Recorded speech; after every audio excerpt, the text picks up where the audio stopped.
right, here we are again. We are. Got the new intro. I like it. It's not. I got to move some shit around. It's not quite where I want it. I don't know why. I don't know how that happened. Because you're crazy. I am a little nuts. You're tuning it like that way. Yep. Power and Speed. I guess this is episode, 21? 21. And we finally have a guest today. Yeah, we do. Good one. HeadGames Motorworks owner. Dave Localio. Yep. And, he does an awful lot. Wide range of stuff. So he'll be calling in today. Couldn't talk him into coming in, huh? No, he had we gave him it was late notice. Yeah. And he's got family stuff. Yeah. But he's actually going to be at his shop, some peace and quiet, and he'll be good. Okay. Definitely be good. Yeah, that'll be good.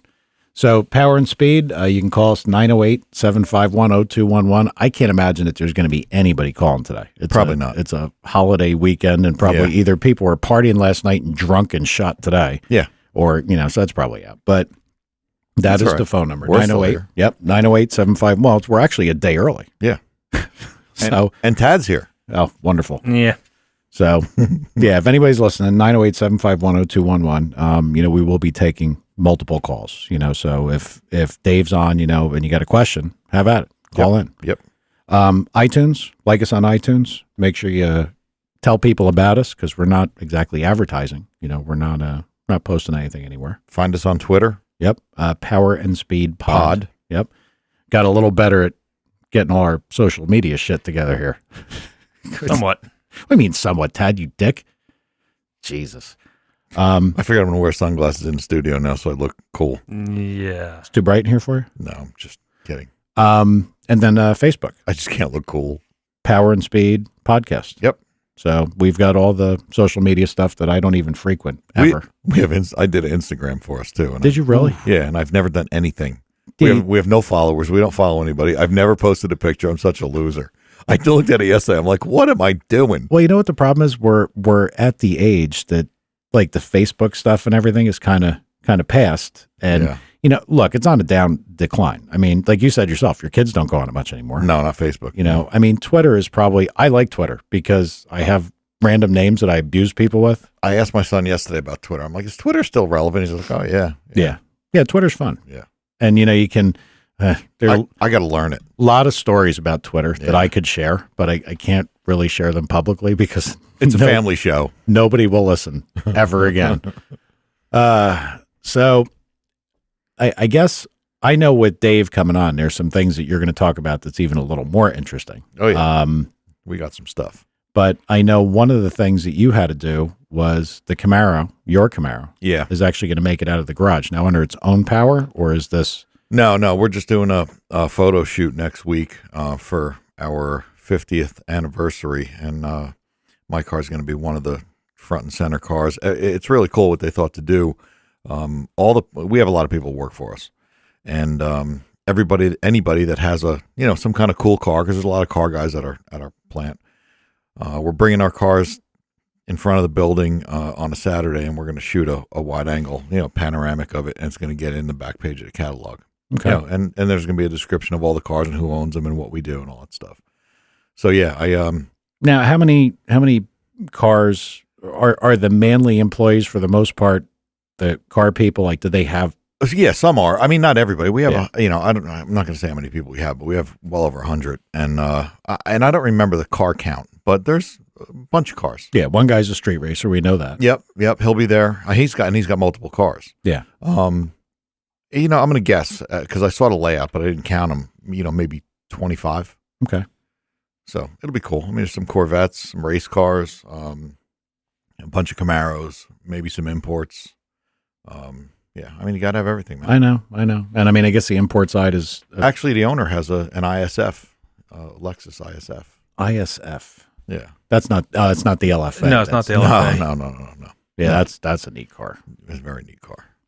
No, an ISF is like a, what would it be like? It's kind of like an E63 Mercedes. It's got I think a 4.6 V8, makes 400 and something horsepower. It's a nice car. Yeah, so it's not a toy by any means. No, it's a nice car. No. Last I heard, you had no steering in your car because something got screwed up with that. Yeah. Well, yeah, my paint guy, while they were doing the interior and the paint for me, they were supposed to do the wiring and they just veered off of that. But anyway, to do the interior, they took the steering wheel off the car, and then they lost it. And to move the car around the shop for a year, they had a vice grip attached to the steering column. And it's a, aftermarket. I did it, tilt column, $500 or whatever. And they ruined it. So what is it, a spline shaft? Yeah. And they put vice grips on it? Yeah. Holy what else would you put? Why didn't you buy another steering wheel?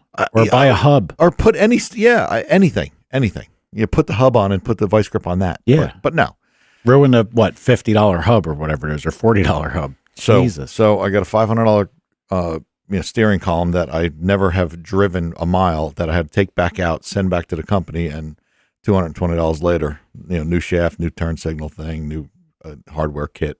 But it's on its way back. I don't care. I got to get over all that. But I wanted to ask you. Here we go, Tad. Yeah, you gotta throw in with us. I mean, I'm just laughing to myself that our branchwork, one of our retired branchwork cops told me he pulled somebody over driving around with the vice grips on his steering column. It was just reminding me of that, of what you're saying.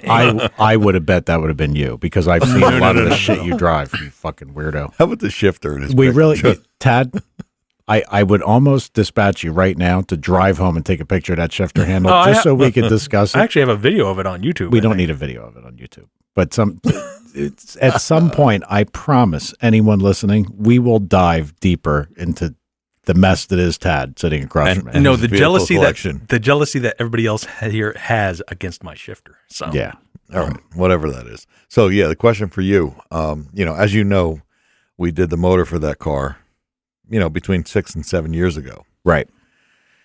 And we dynoed. Did we dyno it? We did it on a carburetor, and then we did it with both. Yeah, we did it with both. And I want to say I fogged it, but I don't remember. But it's been sitting, temperature controlled. But I don't see any problem.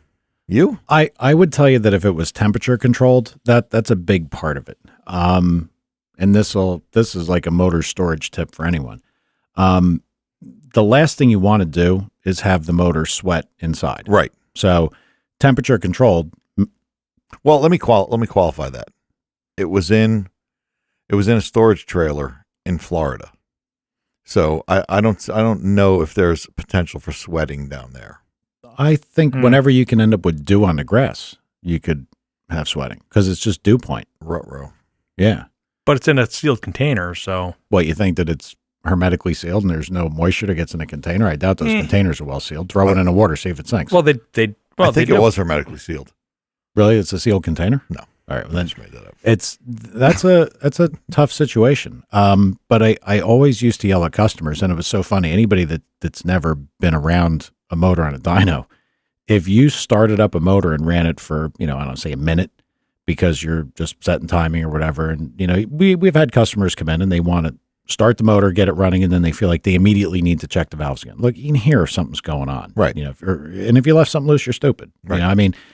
When you start it up, especially if you're going to do like a flat tap, you're going to do cam braking for the circle track, you're ready to go when you start it. Right. And it's got to run anyway if it's flat tap. Right. So on the side of things where people need to take the valve cover off to take a look, if you ran a motor a minute and then took a valve cover off, you're going to shit yourself. Yeah. Because you'll see a milkshake in the cylinder head. You'll be like, oh my God, my motor's bad. Yep. It's the first, I have a water leak, block crack. I didn't torque ahead. Yep. It'll make you crazy. Yep.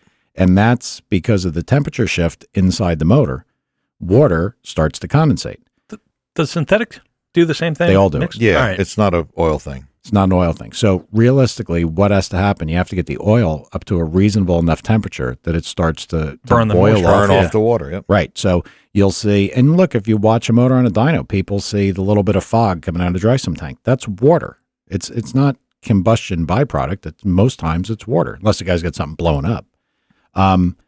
And the worst thing you can do, any car guys out there that are storing their cars or doing anything with it, do not figure, I'm going to go out and start my car for 5 minutes once a week. You're killing yourself. Yeah.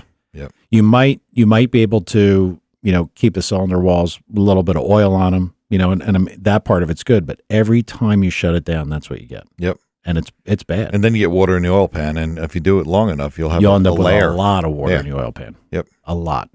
So, and it cracks me up, like that stationary generator I have. Their exercise cycle is 2 minutes. 2 minutes. Why? Yeah. You're making I mean, they got to know better. Cummins has to know better than me, but I know what happens in 2 minutes when you run a motor. I would have the thing set to exercise until the oil temperature is to X amount for X duration. And that's normal temperatures. How about when it's 20 degrees out? Yeah. Then it's really bad. I know. I mean, you could end up with a layer of ice in your oil pan. Yeah.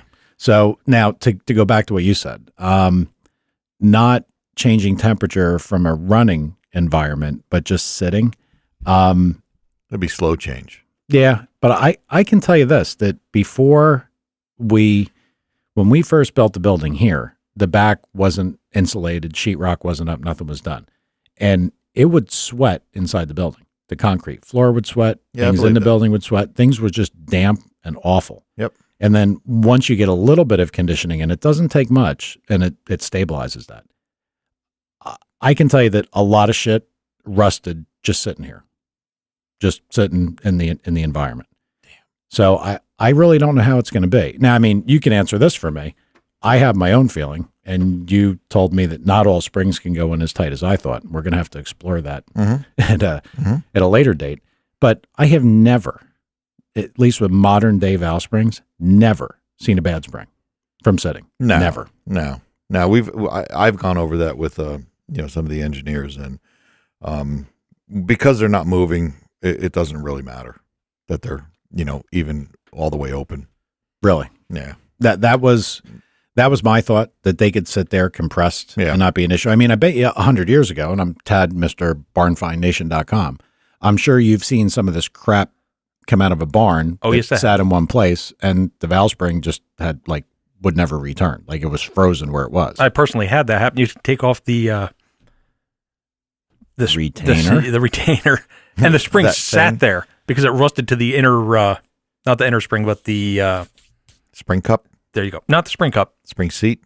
Not seat. The other spring that goes inside for the harmonics.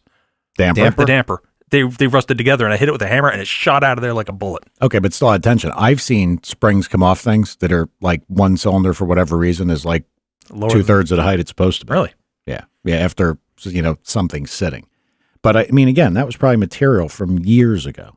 Yeah. I'm sure it can't be like that anymore. I don't know. Well, it was rusted to the springs were rusted together. Yeah, your situation was rusted together. I should probably take a valve cover off, and man. Well, the only thing here's what I would tell you, and the way that we always used to gauge this: if you shut a motor off and you had it sitting there, and it was warm and it cooled itself off, you will see a little bit of water vapor, clinging under the covers as it cools. I mean, you will get that. That's what that's what happens.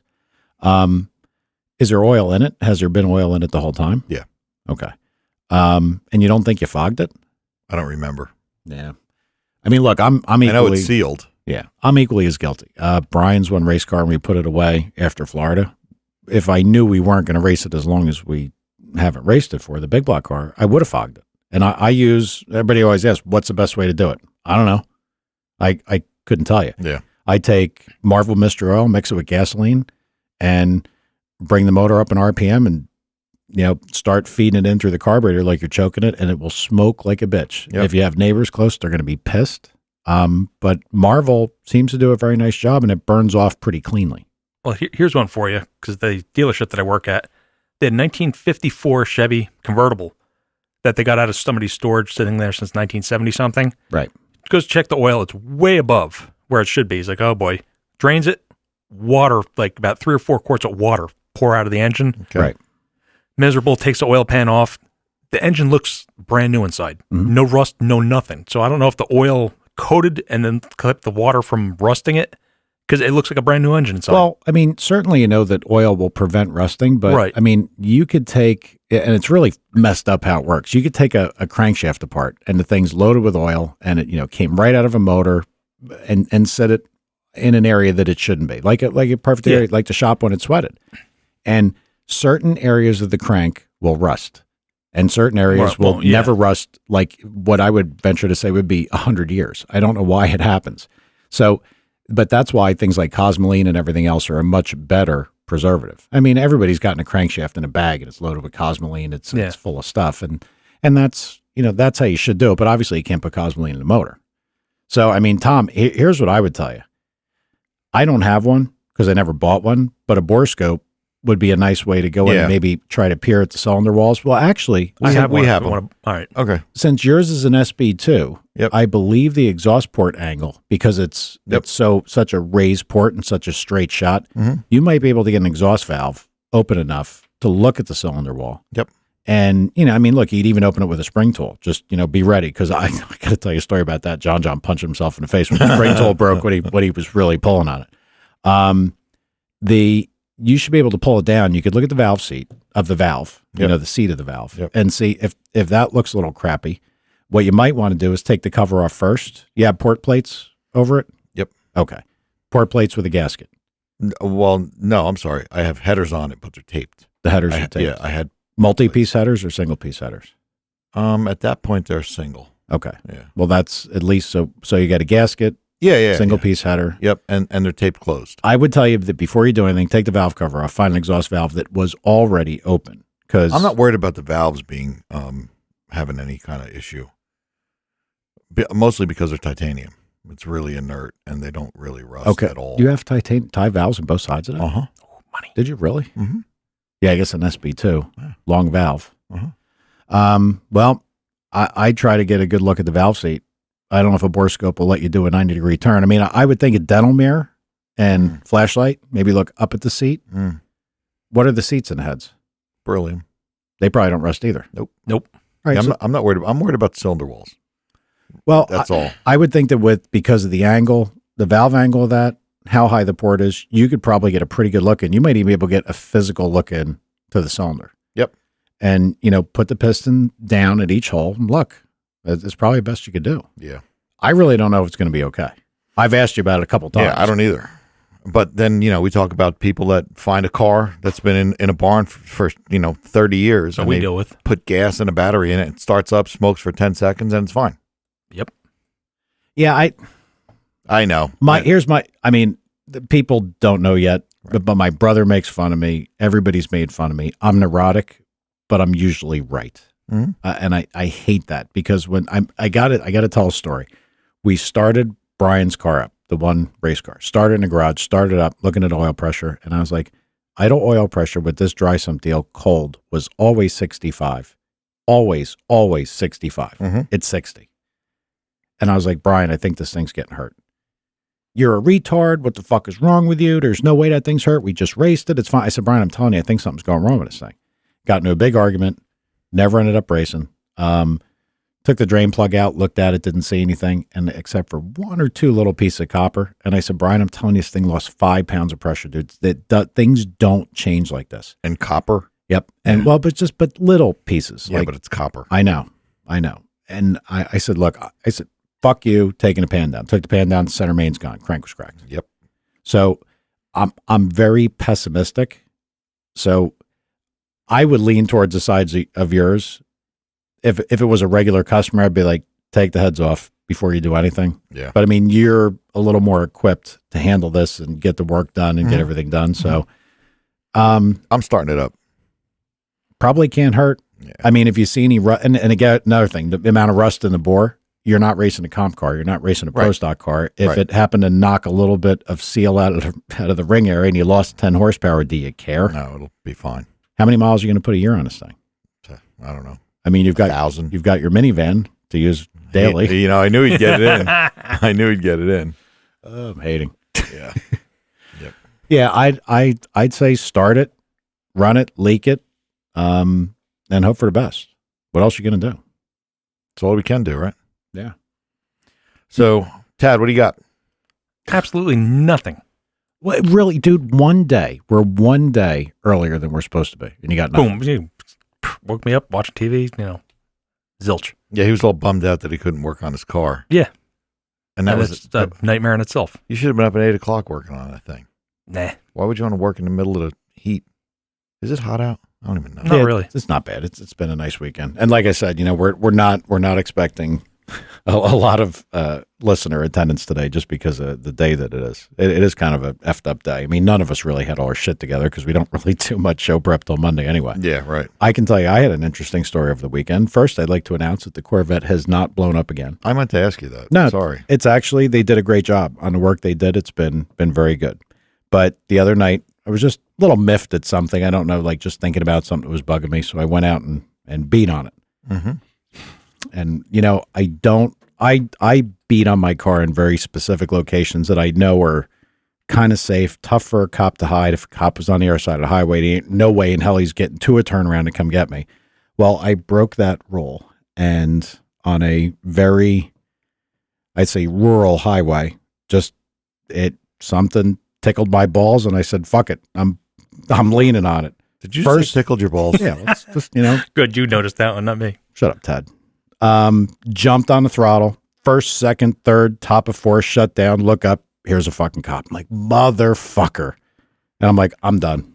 Like, so done. How fast were you going? He asked me that. And I said, I really couldn't tell you. I said, I don't know. And he goes, I got you to 127. Yeah, probably not the answer he was looking for. And he goes, and this thing's loud. And he's like, and when I got you at 127, you were still accelerating. And I was like, oh boy. They always tell you that. I mean, very, very nice state trooper. Thank God it was a state trooper, because a local cop, he'd be fucking taking selfies next to the car. Like, I got this guy, it's all you need. And we'd have been bailing you out of jail this morning. Yeah. And again, I don't normally do it. So he says, where were you going so fast? Why were you doing this? I said, I'm retarded. I don't have a good answer. I mean, I just, you just decided that you're gonna do it. So I did it, and here we are. Nice. I said, I just got the car back. I have to, stretch its legs. Yeah, that'd be great. Tell him, well, I blew the clutch out of things, so he's probably gonna figure, well, you did it. Yeah, you must be doing it every day. Right. And then it was kind of funny. He's like, where's your registration? I'm like, in the trunk. And I'm like, oh boy.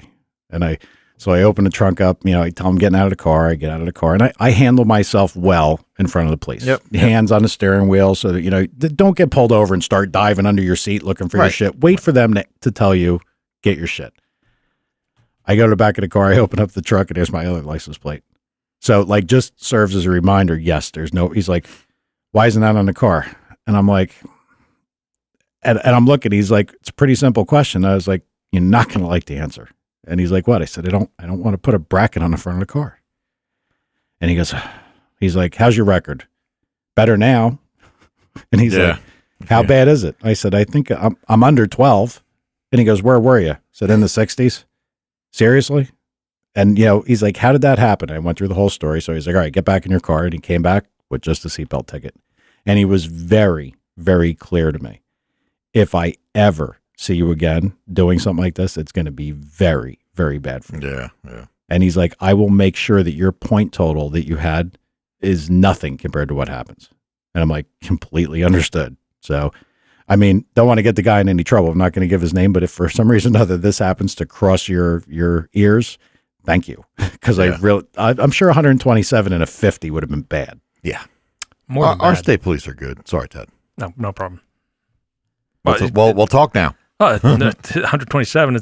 I've been a little bit less than that, and my license was revoked. So what do you have that'll go 127? Nice VX. What is that? That ugly ass Subaru? Yeah. Wow. That went that. Well, you didn't fuck with that, did you? No, that's stock. Come on, that thing was a high performance car, man. Did you say high performance? Maybe. Oh, yes, I did. Maybe back then. That's what a weird car that was. Yeah.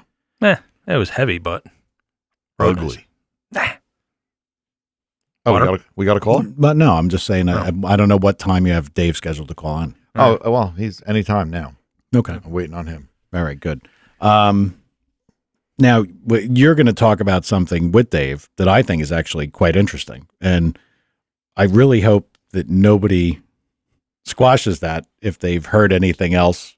See, this is fucked up. I'm talking in code. I can't say it, and I want to say it. It's killing me. Well, let's just say it. No, I don't want to say it. Do you want to say it? Yeah, why not? All right. I mean, we can go over it with him, but there's when is this? Saturday. Next Saturday. This coming, yeah. That sucks, because if I publish this like Monday or Tuesday, there's a high listener count in that area. And that could be bad. Well, we'll take our chances. I think we got cleared already, so. Yeah? Well, it means they didn't find this. No. Because there was a little bit of hatred. Yeah. I was actually in the older ones, though. We haven't hated in a while. No, actually, I thought it was, we're getting too clear on this. All right. Somebody is on, like a dummy. I didn't light the phones up, so let me get in right now and see who we got. Yeah, I was gonna say we did get a like on our post already. On what post? That we're gonna be live today. Oh, wonderful. So maybe we have a listener. Well, I would think by that caller ID description, that is our guest. You think? Yeah. I mean, I got it pretty right. Hang on a minute here. Let me bring him on. Since you know the guy, Tom, you can introduce him and talk to him. Go ahead, Thomas. Dave Localio. Hello? You sell shoes here? Hello? I knew he'd be good. What's up, Dave? What's up? You. Sorry, I'm known for my promptness. Dave, I got to tell you, I forgot. I always forget about that because you're one of my boys. But I should have told these guys some of the antics that you pull. I should have told them about getting ice last time we traveled together. But anyway. No, antics are good. Yeah, I know, but I forgot to tell you that Dave, punctuality is not top 10 in Dave's list of things to do. I've been better. I've been much better than I used to be in years past, but no, you should introduce yourself. I'm Michael here. Michael Truppi. How are you? It's, I actually have heard a lot of things about you, from Thomas, and I've been out of the a lot out of the engine building side for so long, that please forgive me that I don't follow, any of the import guys, to speak of. The only guy I know that's worth anything that's got a Subaru is Tom, so. Gee, thanks.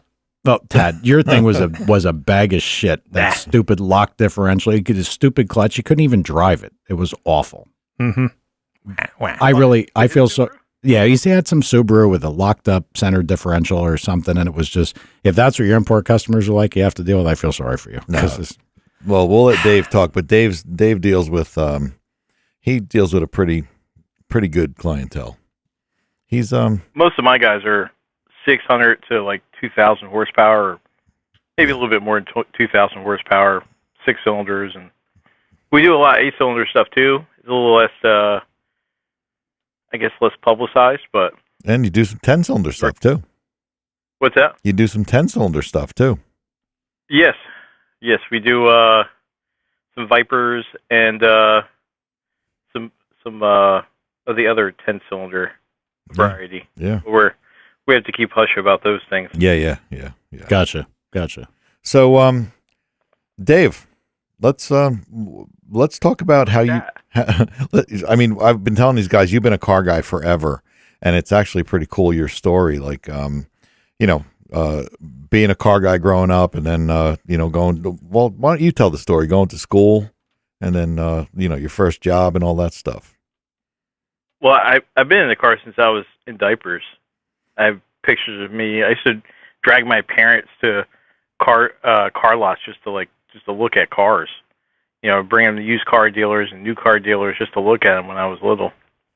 That's pretty cool. My dad was in the car, so he didn't pursue it as a career because he had children, and he decided to get in with the state. He was a really smart guy, something with a pension and health insurance, but not like us. What's that? Not like us. Yeah, not like us. We went the wrong direction and followed the passion. Yeah. And I left high school, and I wanted to get a job in the racing industry. I was a mechanic at the time, and I just didn't like getting dirty. I guess I'm a prissy like that. No, I can completely relate to that, because anybody that works on racing engine equipment, the last thing they want to do is work on something and get dirty. Yep. It's one thing getting oily. It's one thing, having, assembly stuff on you, but it's another thing where you're digging crud out of your fingernails and everything. That sucks. Well, that's why you hired me, and I worked in back. So. Yep.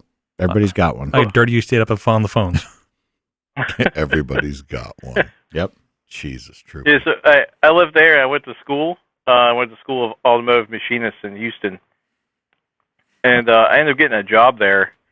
And Judson, who was the owner there, kind of took me under his wing.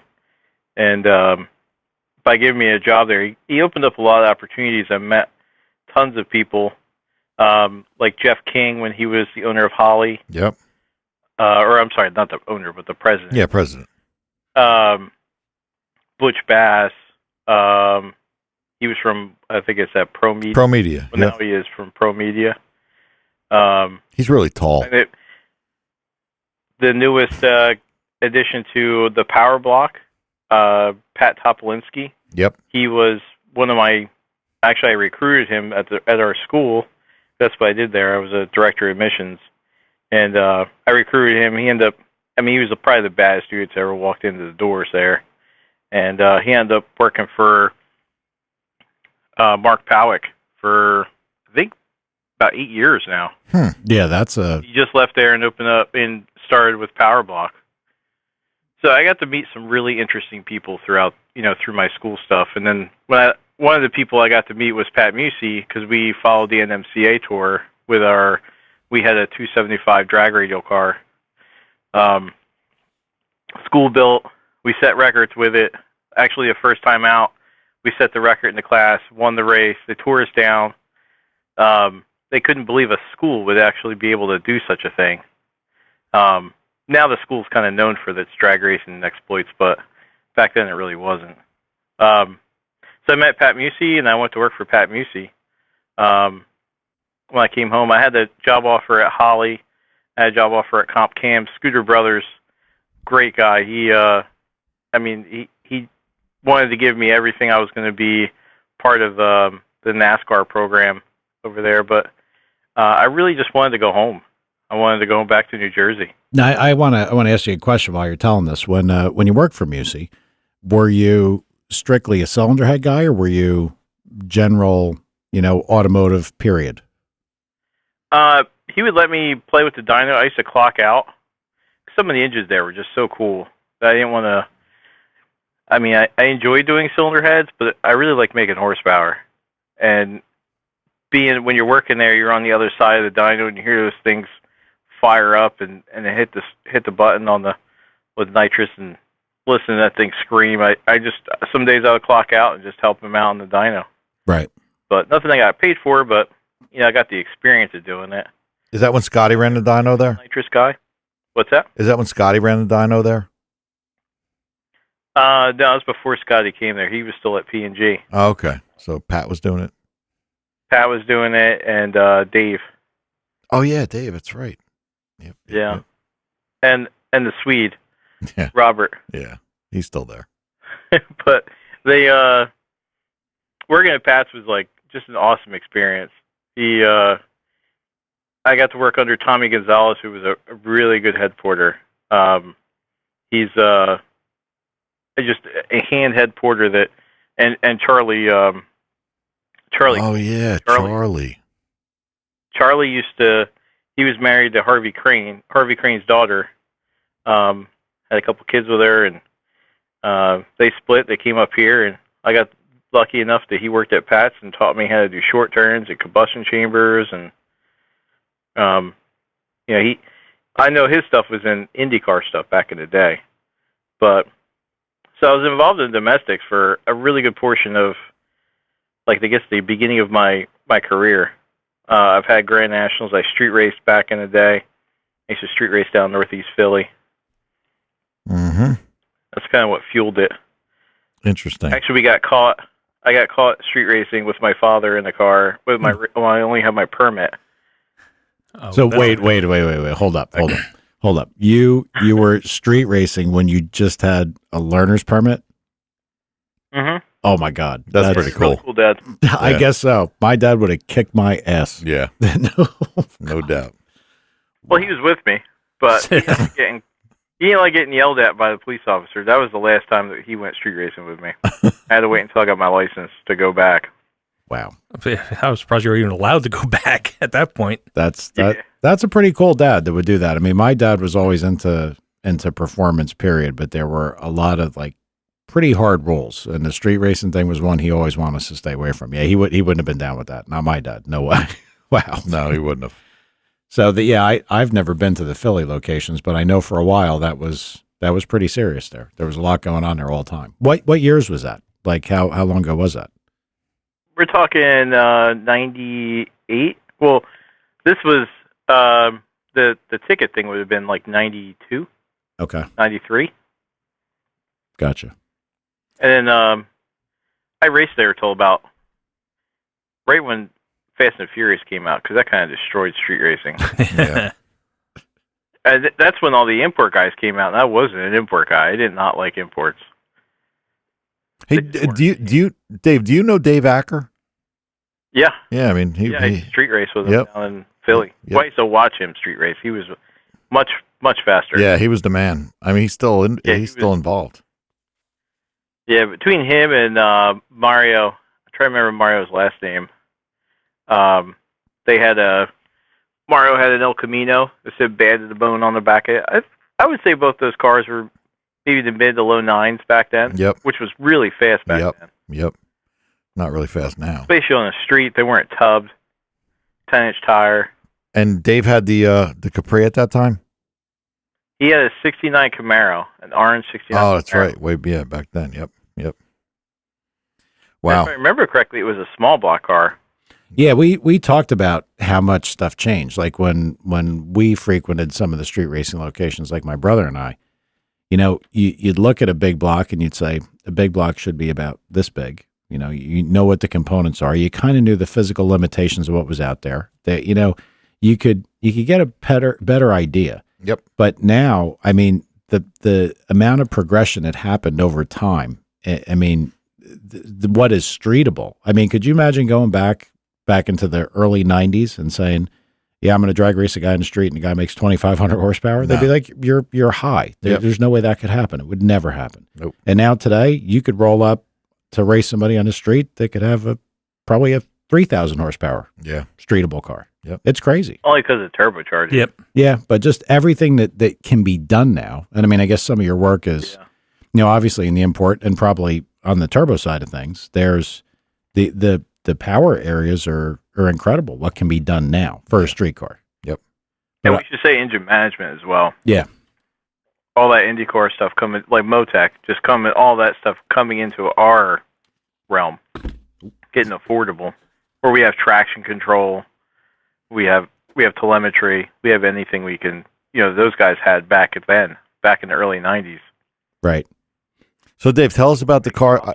Tell us about the cars you're working on now, because I know you have a couple of your own, and they're both pretty cool. So have at it. Well, when I was when I was in school, I took my Buick apart. I was street racing with it. I broke it, and I got really mad at it. So I had a couple cars in between that, and I kind of mothballed the Buick. It's a '87. We got it when I was 15, and it was kind of a father-son project, and it morphed into me putting a roll bar in it and putting it in the 10s before I was even out of high school. And so I tore it down, and I just let it sit. When I moved into my new shop, I sold all my toys, and it was the only one I had left. I would never get rid of it. So I got a 4.8 LS. I'm going to put a set of stock 5.7 heads that I ported, and I'm going to put two 62mm turbos on it with a 4L80. This is going to be a street car. It's probably going to piss off a lot of the purists. The car's a low mild Buick, but it'll never be theirs.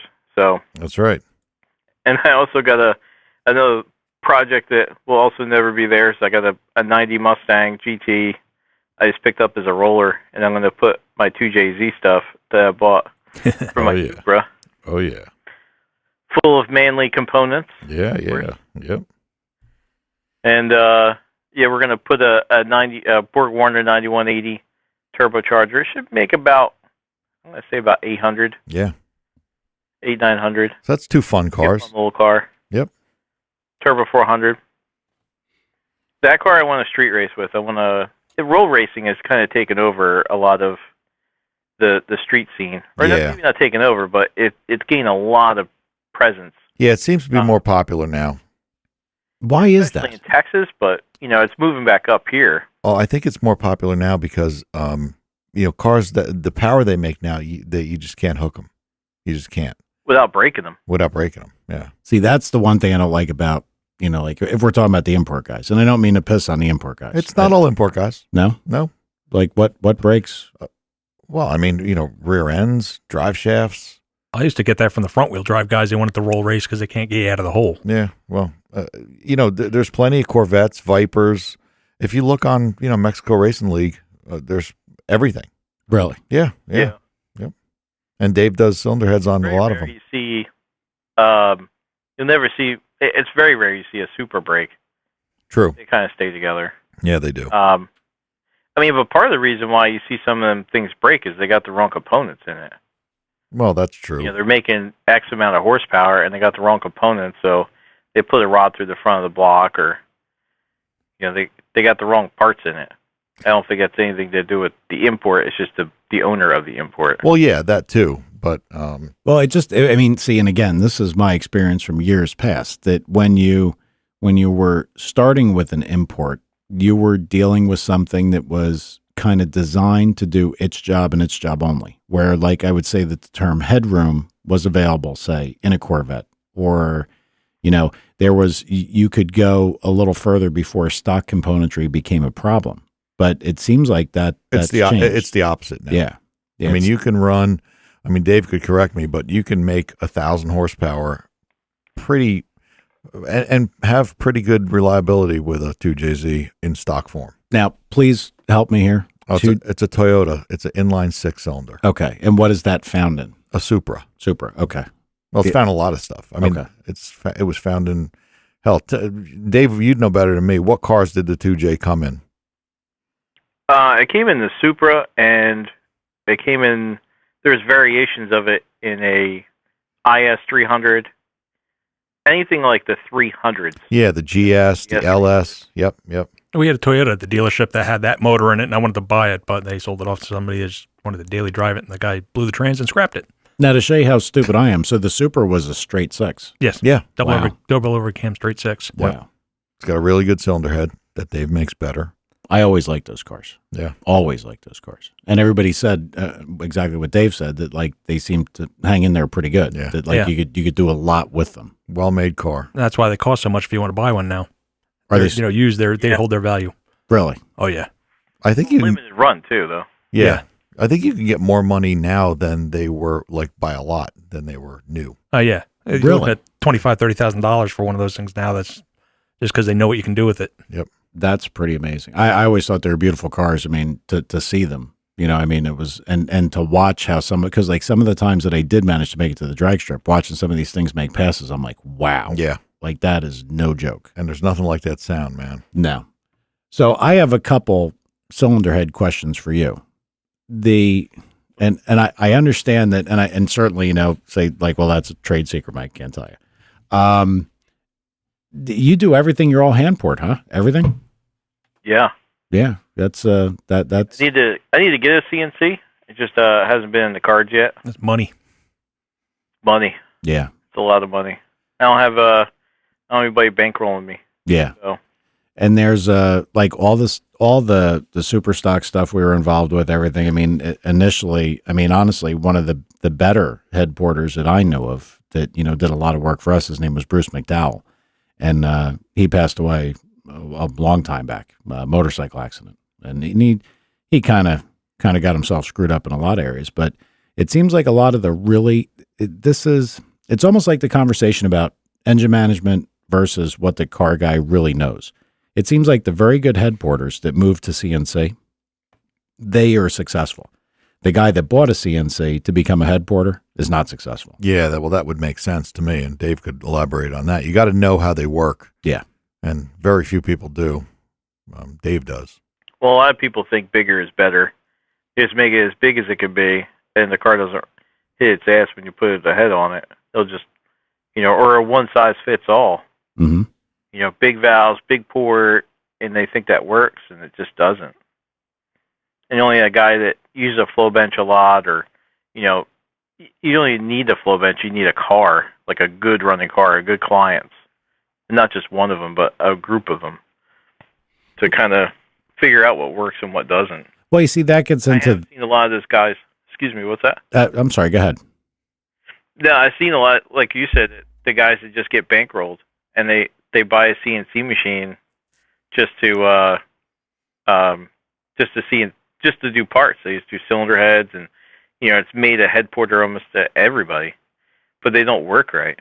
Yeah, I mean, because you have to have the fundamental knowledge behind it. Even, I mean, and I know that like one of the things that the CNC machines brought forward, I mean, if you can digitally scan a head, you could also be a CNC carbon copier and get yourself close. Yep. But there's things that probably people don't really pick up on, even if you're doing that. There's reasons that things happen that they don't understand. Like always had the debate with everybody. They're like, what does it flow? What does it flow? What does it flow? And I think that the flow number is part of the component, but there's much more than that. Am I right? I mean, I'm not a head guy. Let me put that straight out there. I know that, and again, these are all old timers that you probably wouldn't have heard of, but like there was a gentleman that was in New Jersey, in Rockaway. His name was Billy Crow, and he actually went to work for a cup team. He closed up a shop and said, I'm done doing this. He would do a valve job on a set of super stock heads. We get them from the head porter, and they would go directly to this guy. And the super stock valve job had rules. It was pretty finite. Mm-hmm. And whatever he knew in the valve job area, it was always worth 7 to 10 over what anybody else had ever done. Huh. And I could tell you that I don't think you picked up a bunch of CFM because he did the valve job, but it seemed like carburetor signal was better. Everything was better. So there's a lot of little nuance to this that I think a lot of good, I'll say, head porters might not really know. And the only thing that teaches you that is a practical experience of doing the handwork. Now, I got a question. The stone valve job to finish or all certi? We have Sun equipment. Okay. Yep. But I know people with certis, and they also, a lot of people will just touch it up with a stone. With a stone in the end. Okay. Yeah, just the 45, because there's other things that you do to the head in between the valve job that you don't want to cut it again, but you just want to clean it up. So you use something that, very fine stone, and you just kind of touch it up, just the 45 at the end. Mm-hmm. Interesting. Yeah, there's like I said, there's a lot of little nuances and tricks here that like the guy that goes out and buys a Certi or a Sun and says, look, I'm going to get this cutter and I'm a valve job guy. And and I've had people say, well, of course it's good. I just had a valve job done. It was done on a Certi or a Sun and it was the right head for what I do. And that's really not, it's not that simple. It's just not. No. Well, they think that like 5 angles, everybody comes to me and they say, I need a 5-angle valve job. I have a 4-angle valve job that will shit all over my 5-angle. And it's just what those angles are. So a lot of people will say, again, they want the 3 or a 5-angle valve job, but they don't know what angles they need. So I'm able to kind of dictate how the head performs from that valve job and how it's blended in. The throat diameter is a very, very crucial issue. I mean, that's probably one of the biggest things of what we do is between the valve job and the throat diameter. Certain cylinder heads like a different percentage than the others, so it's not like a cookie cutter thing. Yeah, like you said before, one size doesn't fit all. If we're talking about window or Venturi area, it doesn't always work. Like you can't say, I found the magic number, and that works on every set of heads you do. Exactly. Not one valve job will work on every head because there's different valve angles, there's different combustion chambers. When you're doing the small block Chevy stuff, big block Chevy, I think it's less of a nuisance because they're all kind of the same. They all have kind of the same shapes. Whereas doing a sport compact, I have many shapes to deal with because we don't just work on one particular head, we work on all of them. And we do domestic too. So trying to find valve jobs for all that stuff, and really the new one would be a better machine for us because we do a lot of custom cutters, but again, that's a $100,000 machine as well. That's a CNC seat and guide machine. That's a single point, and you can just tell it what cuts you want. Yeah, I remember somebody, maybe it was Ron from M2, and he was still in it. He said what he'd buy now that's what he was looking at. That new and Epoch. Yep, that's exactly an Epoch. That's it. Because they always thought of Ewok from Star Wars every time somebody said Epoch. Yep. Yeah, that was an interesting idea, so that you're not locked into the cutter type. I guess that you can. It's infinite. You mean you can tell it what you can design your valve job. I thought that was pretty neat. Yep. And I guess like everything valve job, the way the chamber's unshrouded, the way the chamber's shaped, everything comes into this. That's yes, absolutely. If it's going to be blended or not blended, some stuff only likes to be blended halfway. So when the customer gets it, or say another shop gets it, they'll pull it apart and they see this ridge somewhere and they think, oh man, why did that guy leave that there? And they take it out. They don't realize that it's supposed to be there. Yeah. Yep. That's funny. A good example of that is a trick flow head. The trick flow LS1 head has you cannot touch that valve job without hurting it. And part of that is it has a ridge that goes into the port. If you touch that ridge, if you blend it, I don't even like to hit them things with stones. They just lose. They lose CFM right away. Now, is there a reason that you can figure out that happens? Something else in the runner shape further upstream? I mean, that's weird. Well, they perfected it. Okay. They spent a lot of money going on the dyno and on the Brian Tooley, who used to work there. Now he owns Brian Tooley Racing. He was pretty much the spearheader of that. He was also somebody who taught me how much valve jobs are worth. Between him and Greg Good, when I worked at Macy's, they weren't really big on valve jobs. Well, and that kind of gets into like some of the stuff we talked about, like with these ultra high horsepower things, whether it's nitrous, turbocharged, whatever. If NHRA, comp, pro stock, if you can pick up a few in a valve job, that's the world. If you could pick up a few in something that's got a gigantic spray of nitrous or a turbocharger, I'm almost wondering if in some areas of this, like this art's going to be lost because there's always going to be probably a form of pro stock, a form of comp, a form of super stock where the stuff matters.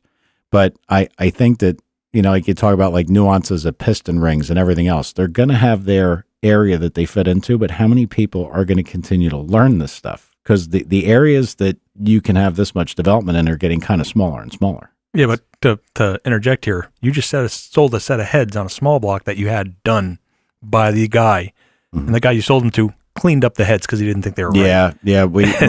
I'll tell you, I had sold, my younger brother had a set of an LT1, reverse cool LT1, that was done by the McDowell guy, and it was basically done like a super stock head for the street, and it was a very, very good cylinder head. The motor made very, very good power. Well, the guy I sold it to told him, don't touch it, don't mess with it, don't do anything. Right away, sent it to a head guy. I'm like, there we go, that's over. People just don't know. They don't know. No. And then he picked out his own cam. The valve job. That's probably one of my bigger successes. When in 2008, I almost lost everything here, and I had to reinvent myself in a way because the NHRA, Dopey, all like the big drag race series that I was involved with had gone away. Yeah. And I really needed to go into the street car stuff. And in 08, we had that crash and nobody had money. So the biggest thing that I had to offer was I know what a cylinder head needs. And I could do that at an economical price. And that was our pocket port, which is pretty prevalent in the domestic side, but it's not very prevalent in the import.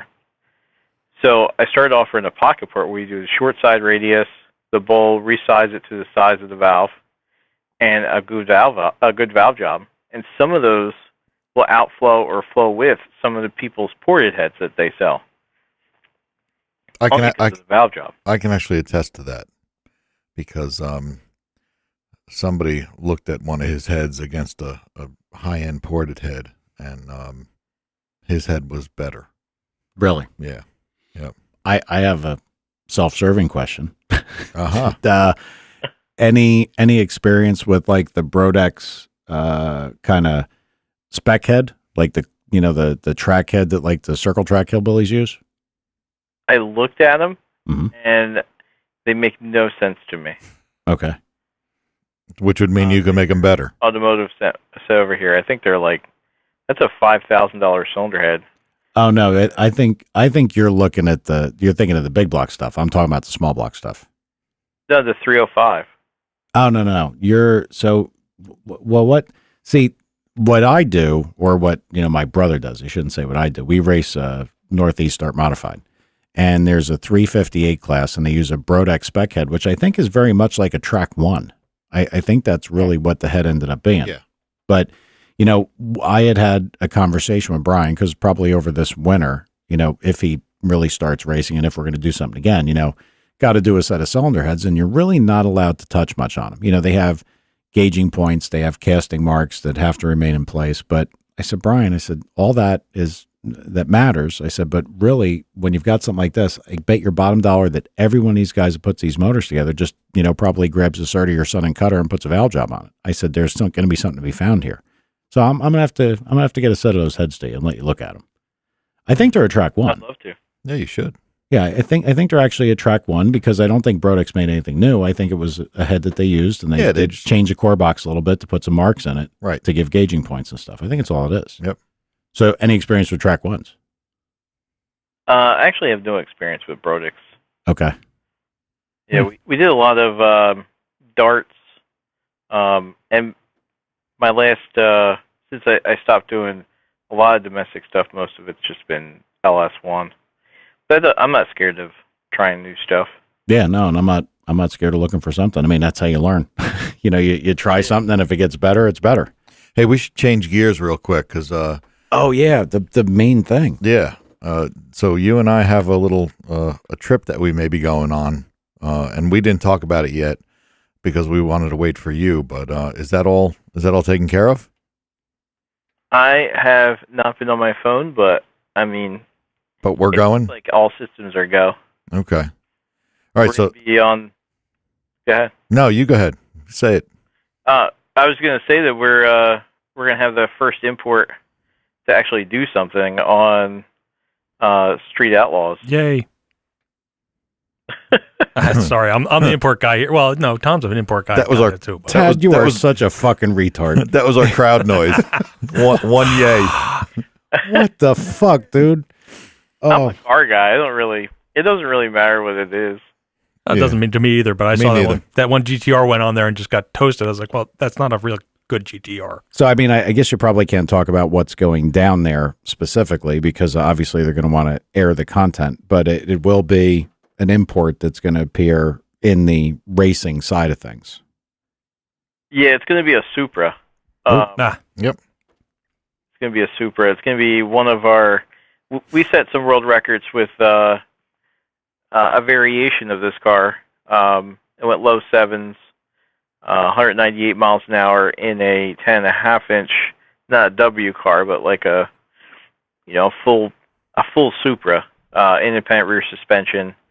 And so there's a back half version of that car that's going to be racing on Street Outlaws. Wow. Now, can we say if this is in a list race, or is it a cash days race, or whatever silliness they got going on here? I mean, because we've hated on them, but I mean, honestly, like, if anybody from Street Outlaws listens, and unfortunately what we end up with, a lot of people in Texas, a lot of people in Oklahoma, there's an awful lot of downloads that occur in those regions.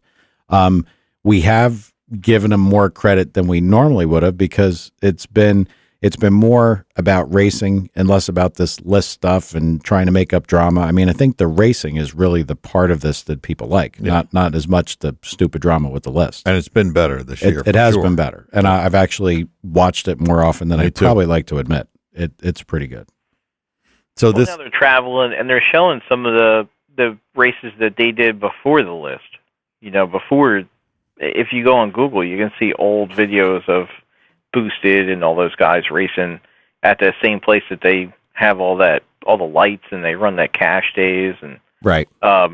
It's probably something they didn't always want to publicize, and now the show's gotten so big that they kind of have to, just for the drama of it. Yeah, and it's going to be two crews. It's going to be an import crew versus them.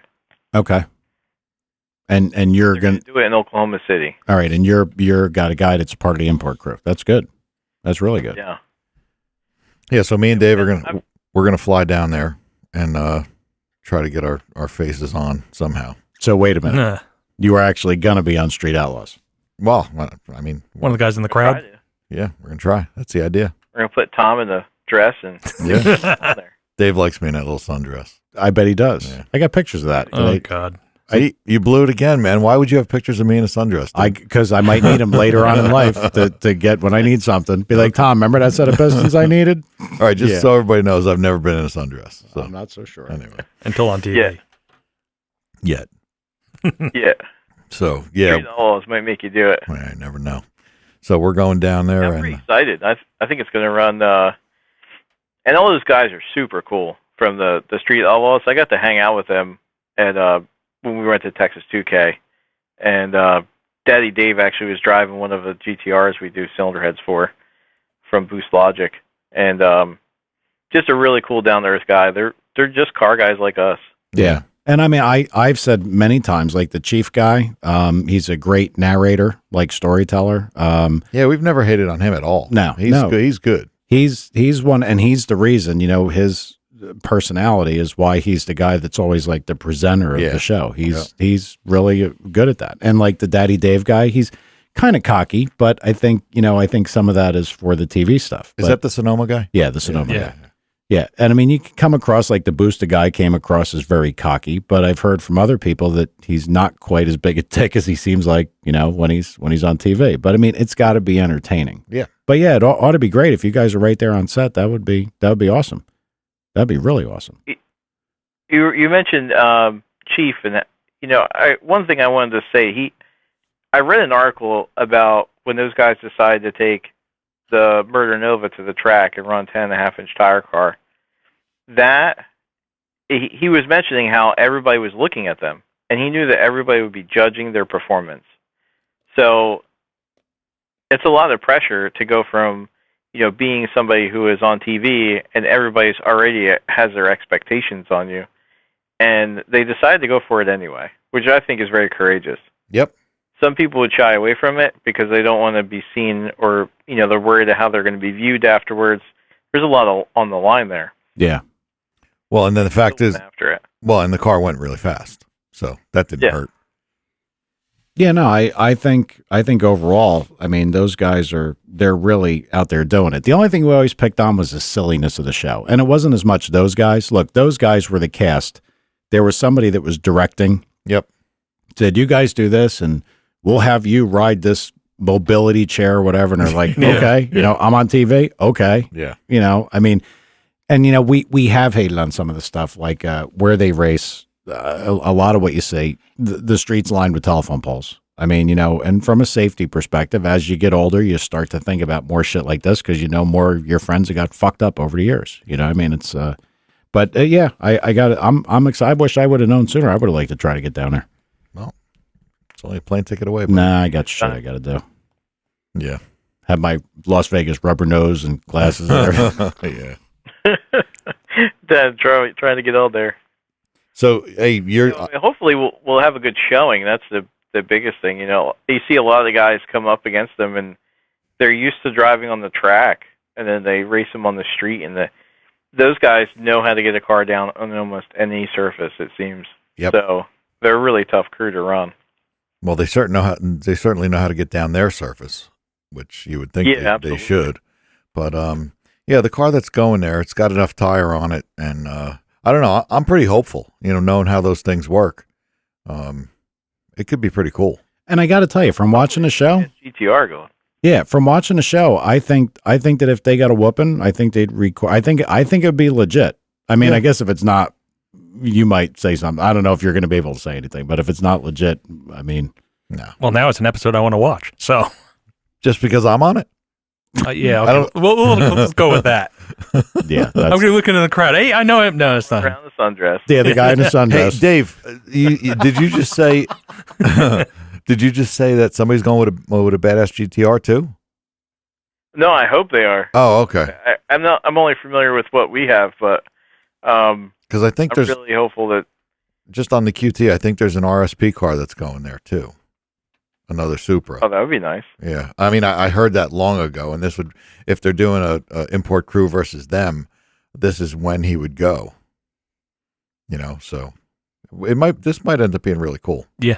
I'm curious to hear like the feedback from Tom and even Dave, if he wants to call in again, like what the whole deal was like. Well, because to me, this is about as close without look, the grudge race aspect that we talked about with House of Grudge, which I don't get MAV TV, so it could be on right now for all I know, but my cable provider doesn't have it. Don't even know. Yeah. But the Street Outlaws thing is kind of portraying without their silliness of the list. That was always our problem, the list, because, I mean, none of us ever in street racing. I mean, look, you raced in Philly. Dave, do you have a list?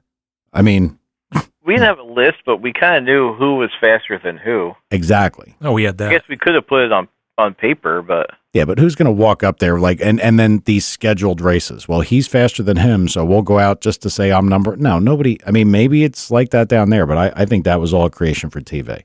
So, but the actual racing aspects of the show, I mean, especially lately with the, getting other people to come in and from other areas and race, I think it made it better. It's pretty legit. It's turned it into a much better show. So now I've got even more reason to watch it, but I want to know the back end.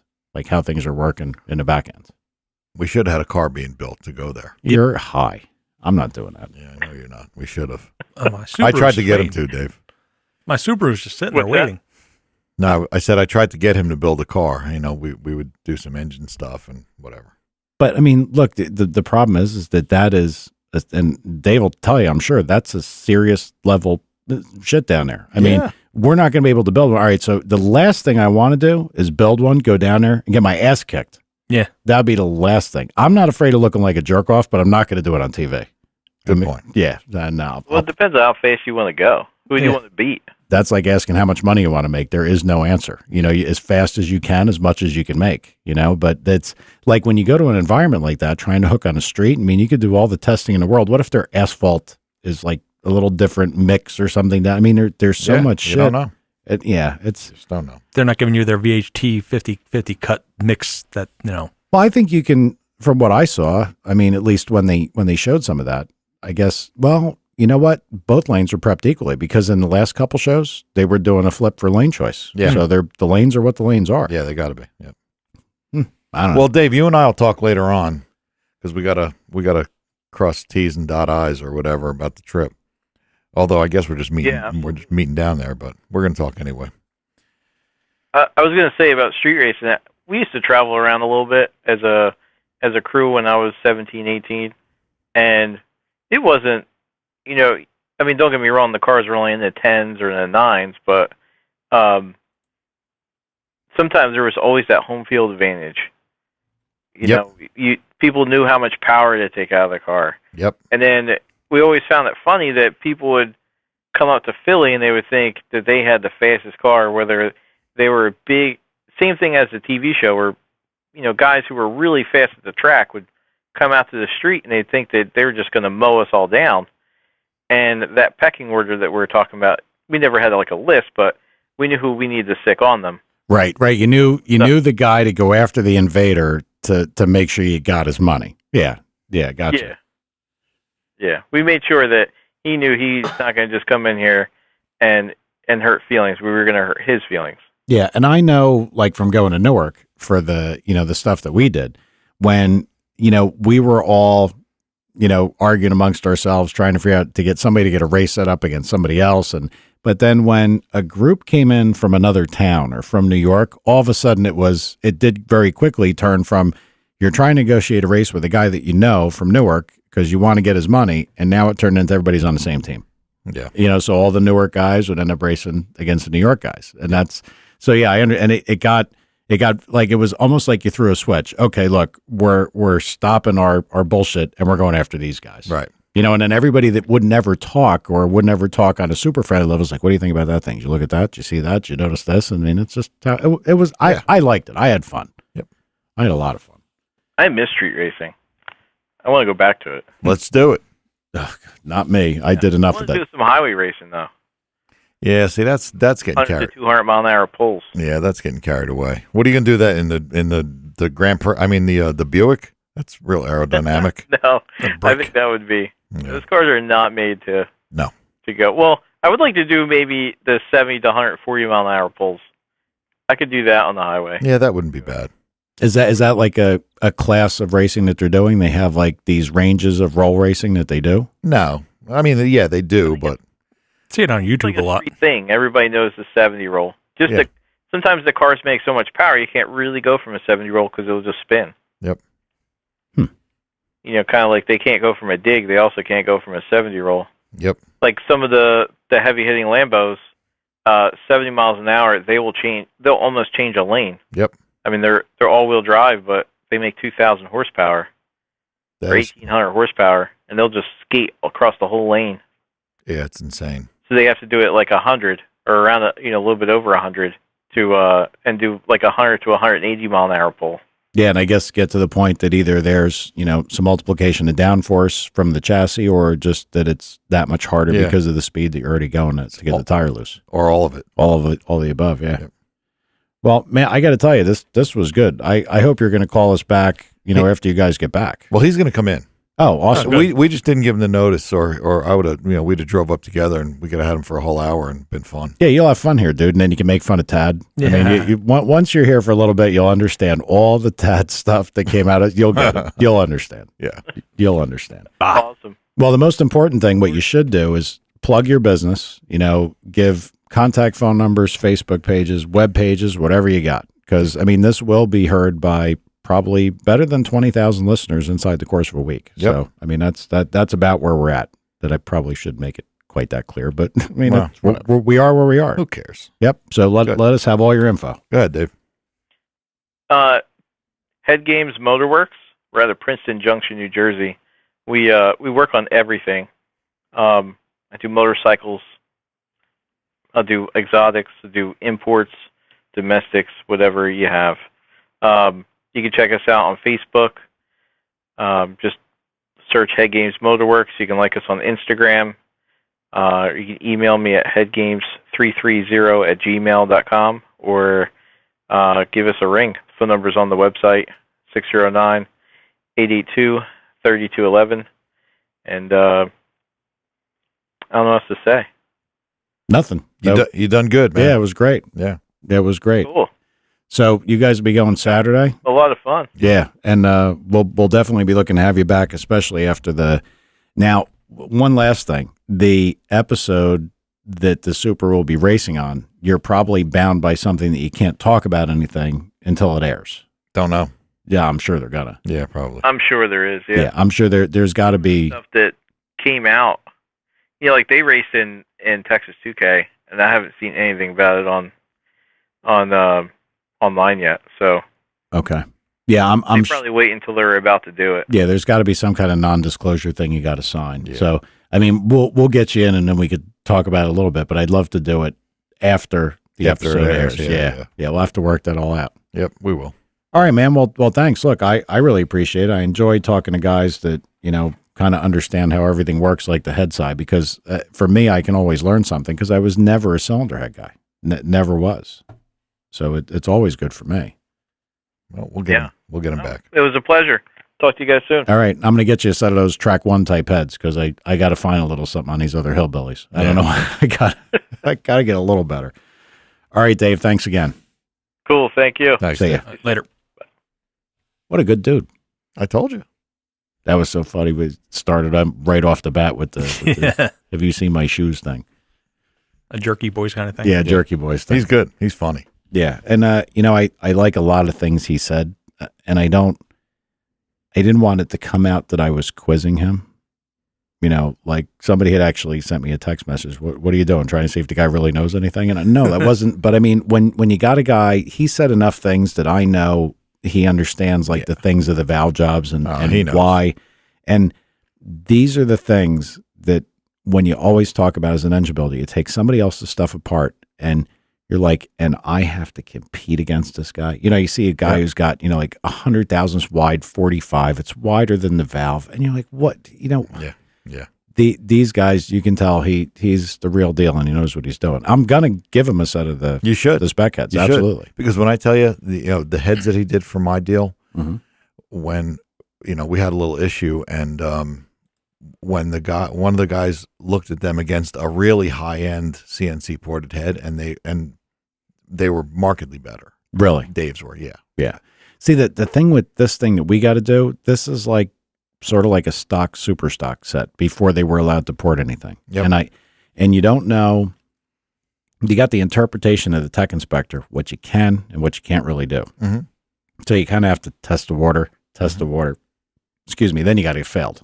Yep. So you know, like where the line is. How far to go? Yep. Yeah, they've got tools. They've got dowel holes, locating holes drilled in the head to measure stuff because people were getting very creative with these things. I'm sure. Yeah, so they made it better and better. Yeah, big go no go gauge setup. Well, Tad, once again, you were a tremendous resource for the show. I try. I appreciate it. Come on, Tad's good. We got to hate on Tad less. What? Hate on him less. I don't know why I said it. If it's a double-edged sword for Tad because if he talk more, he's going to get hated on more. I didn't pick on the sundress thing, so no. But we got to work you a little bit, Tad. All right, guys. Well, everybody, thanks for listening again. iTunes, Facebook, all the typical places we mentioned before, and we should be back next week at 1. Same bat time? Or 12, whatever. No, 6. What am I? I'm retarded. Yeah, you are. Yeah. We'll be back Monday. Say goodnight, Tad. good night. See ya.